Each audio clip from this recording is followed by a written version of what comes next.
It had charm, it had creativity, it had a community unlike anything else in gaming. LittleBigPlanet was once a revolution in play, creativity, and imagination. And yet, it's mostly forgotten. A series that could have shaped the future of gaming quietly shelved.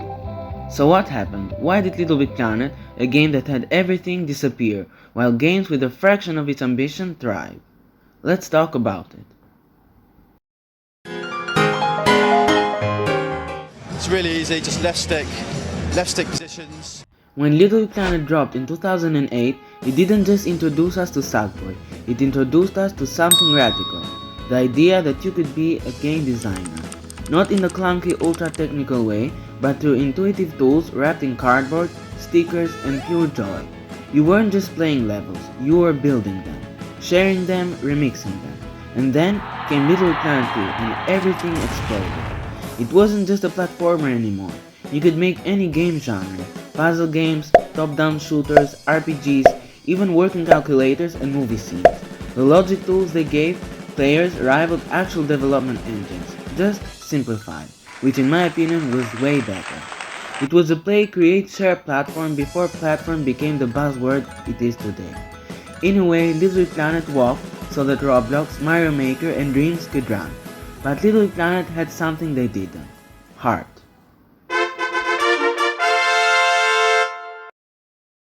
What really kept LittleBigPlanet alive for years wasn't the developers, it was the people. The community was incredible. You had creators spending months perfecting levels, working in teams to create entire story-driven games within LittleBigPlanet. There were level hubs, online challenges, themed contests, and yes, even functioning calculators and fully playable Flappy Bird clones. Every time you logged in, there was something new to try. Some levels were better than actual in-dying games you'd pay for. And the rating system?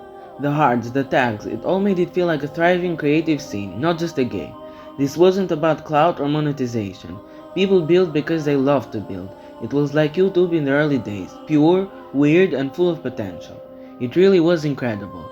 I remember playing for hours on end with my relatives.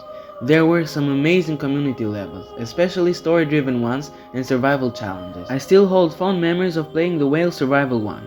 Man, was that a ton of fun. It rivals many of today's games if you would ask me. Aside from playing, I myself got really into create mode and started building my own levels. Some of them were not perfect, but hey, I managed to get a team pick after a long time of wanting one. The hearts and plays truly brought joy to me. The comments and everything else truly inspired me. It was a fantastic time, I'm telling you. Believe me, the charm and the simplicity of the create mode truly attract like no other game. But even golden ages don't last forever.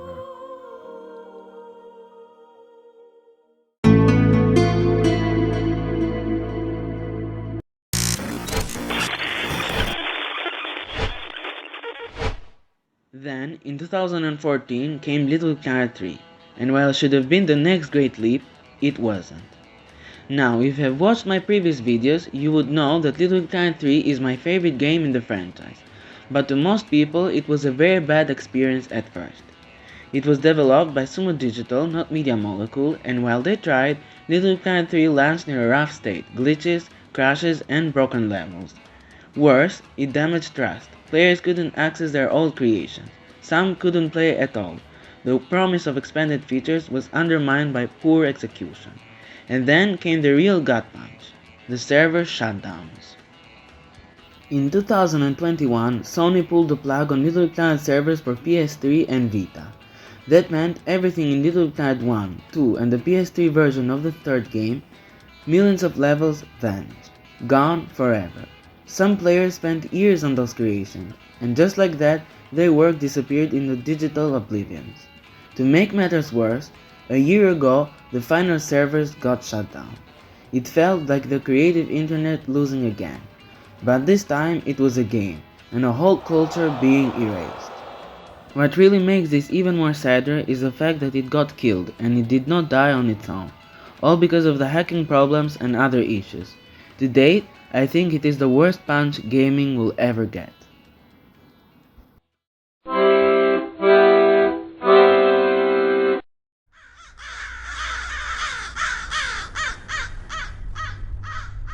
You might be thinking, but we do have games like this today, right?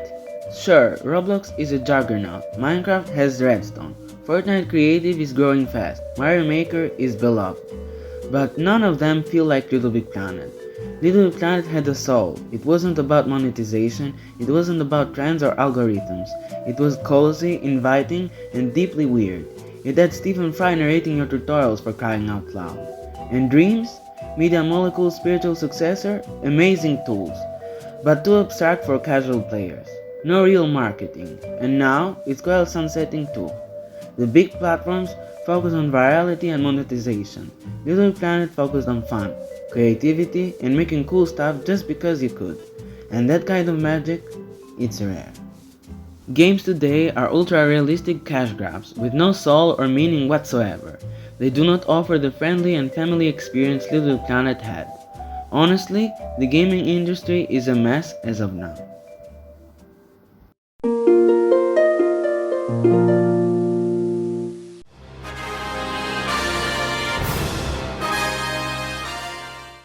The good news, the community still cares. There are fan archives, there are projects trying to preserve the levels, people still talk about it, still play what remains, and still hope. Subway Big Adventure brought the character back, but not the creation tools. It was fun, but safe. Little Big Planet without the create feels like Lego glued together. As of now, Media Molecule says they're working on something new. Will it be a true successor? We don't know. But if it brings back that blend of charm, tools, and community empowerment, it might just reignite something the industry forgot. And also, Sumo Digital recently said that they will be working on an established IP.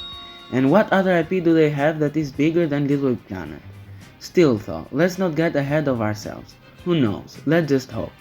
We don't want just to play games, sometimes we want to make them, and Little Big Planet gave us that gift. Little Planet was lightning in a bottle, and even though the series is quiet now, its legacy is still everywhere, in the games we build, in the levels we share, in the joy of making something just for fun. So if you've ever made a level or just played someone else's and smiled, this one is for you. Hit like and subscribe and tell me your favorite Little Planet memory in the comments. Let's keep the spirit alive, one heart at a time. And with that out of the way, see you next time.